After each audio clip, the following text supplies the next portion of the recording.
All right, guys, we are going to check out what we've got for our extreme low budget car audio systems speakers.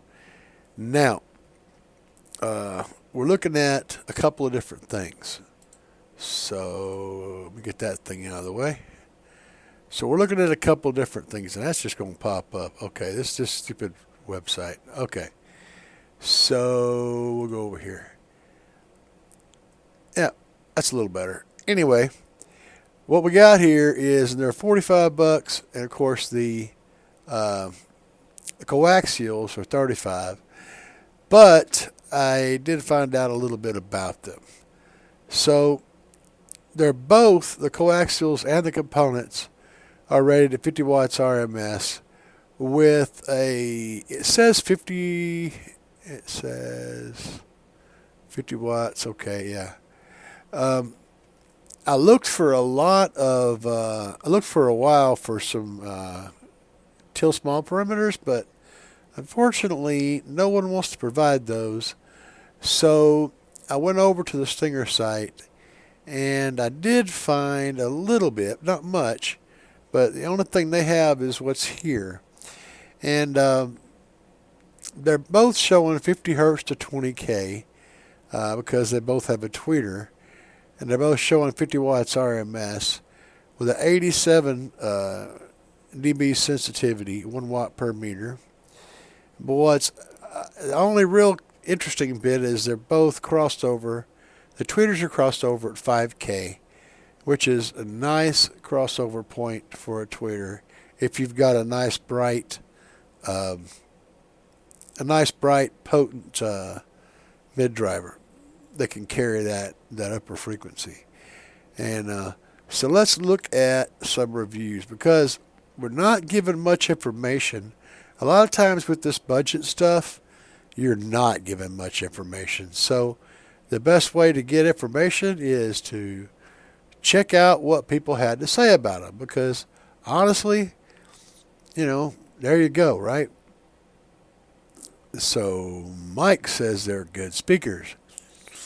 What's in the name? I got these to replace some speakers going bad. A decent sound quality, and I think they sound better than the originals. So far, no issues. That's a good review. Perfect fit, look good, good value. Clean and clear. They're not so powerful though, but a great replacement for my factory speakers.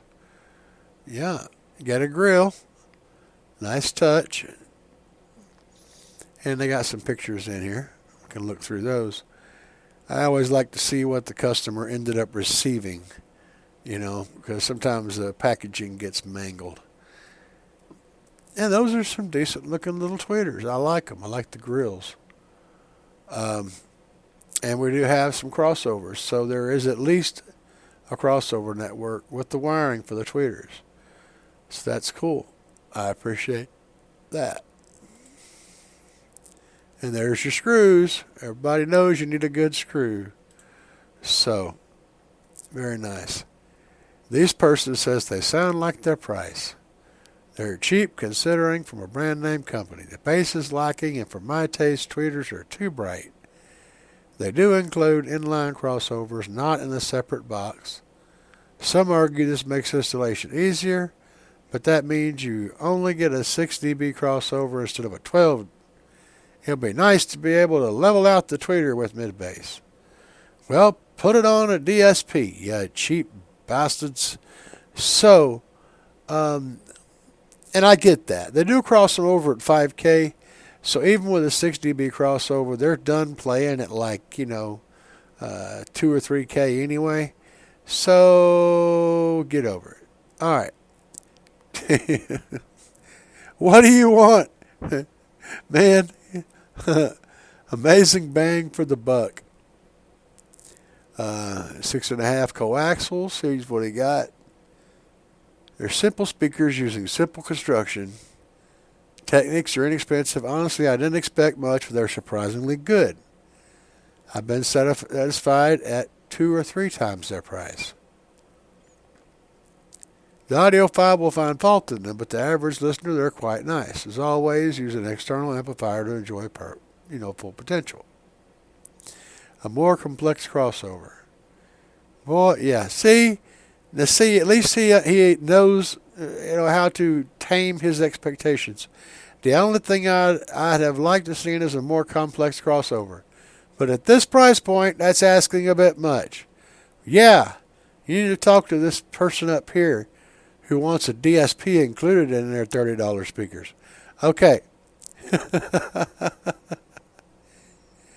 Great price for what you get. Yeah, fantastic. Clear sound, decent bass, stylish grills. Highly recommend these speakers. Great speaker. Speakers have great sound. Seem well made, do not require much power. Let's resort these with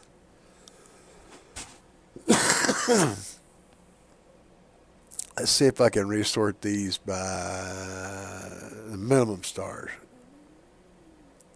It's always hard to find that function.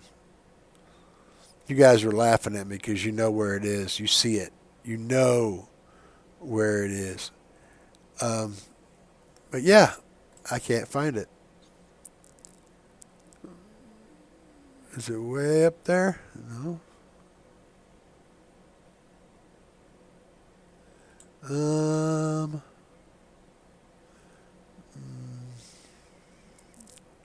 Well, what do they have in comparison?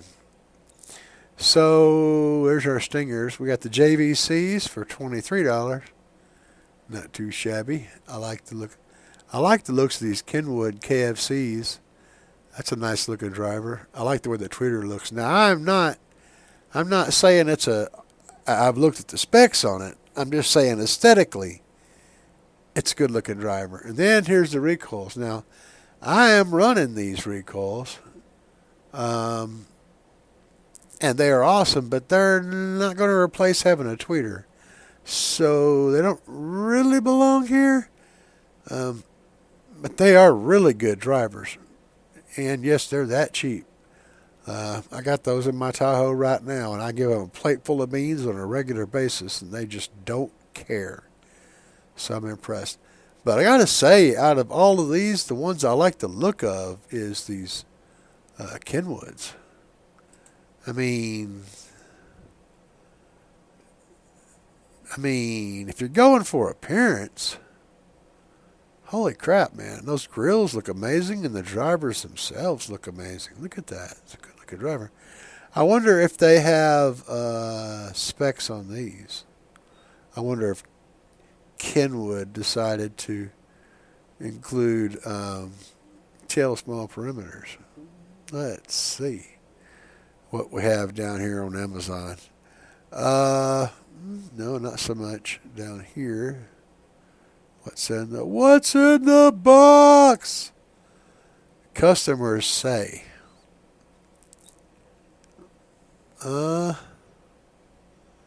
Customers are giving good ratings on this.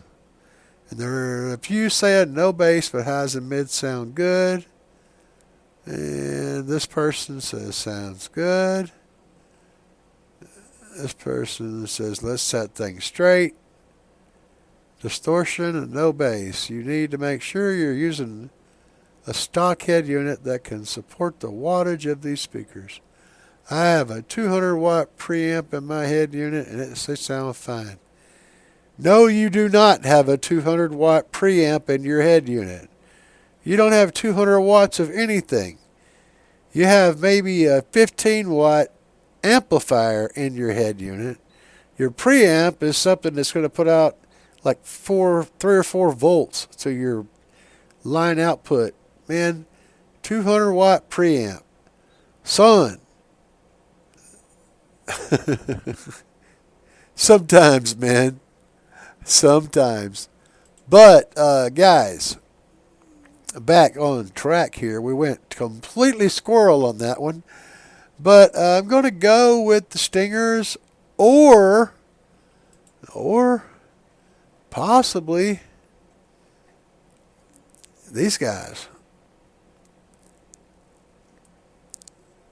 They got a cloth woofer, a balanced dome tweeter. This is just, I don't know, man. You know, if you're going cheap,